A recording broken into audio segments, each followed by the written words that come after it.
Hello and welcome to somewhere other than my kitchen floor. Finally, I have what I'm calling the studio. In reality, it's a corner of my living room, but I guess I didn't need to share that with you. Put some lovely shelves up, given the thing a coat of paint, a couple of plants to add to my credibility as a biologist.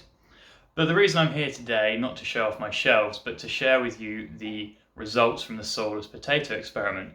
There you go. That's it. They're the results right here. Yep, one potato.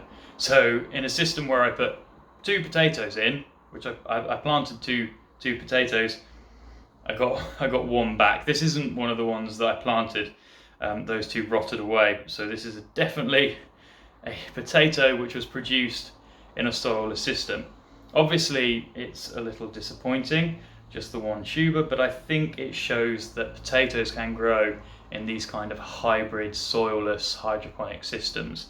The fact that we've got one not tiny tuber at least shows that there's potential for these systems, and maybe we can improve upon the system that I created, and I'll share with you how I think we can do that in a bit. But just for now, I am quite happy about this. I know it's a bit silly and not particularly impressive, but I think it shows the system can work.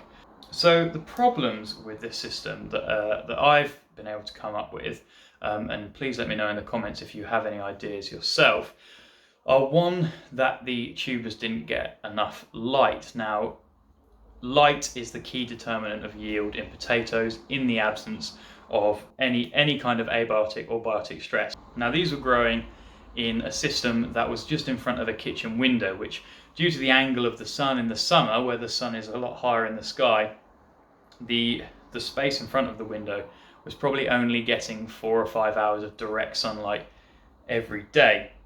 Now contrast that to a field where in the summer they're getting at least 12 hours. I don't know how the angle of the sun earlier or later in the day affects photosynthesis. That might be something, but we can say roughly 12 hours at least of direct sunlight, whereas these are getting 4 or 5, and if they're not getting the light, they can't photosynthesize, and if they can't photosynthesize, they're not going to be able to put energy into tubers.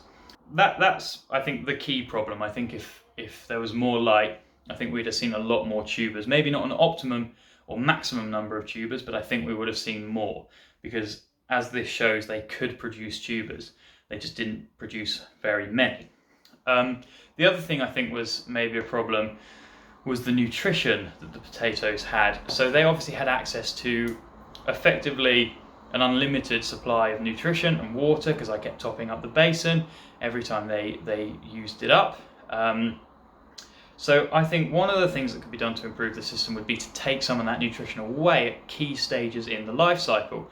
So this is a stress response. The reason potatoes make tubers like this is as an insurance policy for hard times. So if a potato plant is growing and then a drought comes and that potato plant dies, what it's essentially done here is packaged all its genetic information alongside a decent source of energy in the starch, whereby when times get better and say the rain comes, these things can grow what is essentially the same plant. Obviously it's a clone, but genetically it's the same. So this is the sole purpose of this is not to feed humans, but to exist in the soil until conditions become more favourable.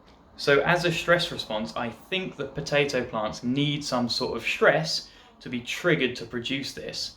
I think they will produce it anyway, regardless, because we've bred them to produce lots of tubers. But I think if you impose some kind of stress, be that low pH or a lack of nutrients or a lack of maybe water for a few days, I think they'll be incentivized to produce more tubers. Those are the two main problems, and as I say, please do leave in the comments if you have any ideas of your own of how we could increase the output of this system.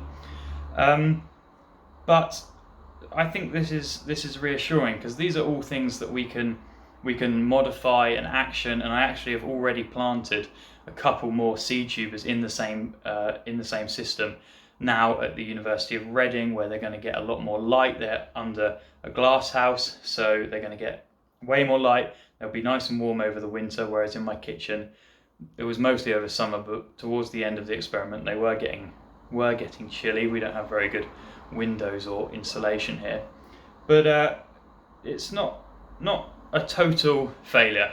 At least it wasn't a total failure. And I think when we move on to bigger systems that are under proper lighting, with proper nutrition, which is easier to measure because I have the equipment available at the university, more modifiable, I think this should be really, really successful. So thanks for tuning into this series. I know this might be slightly anticlimactic, but at least it works. At least it wasn't a total failure.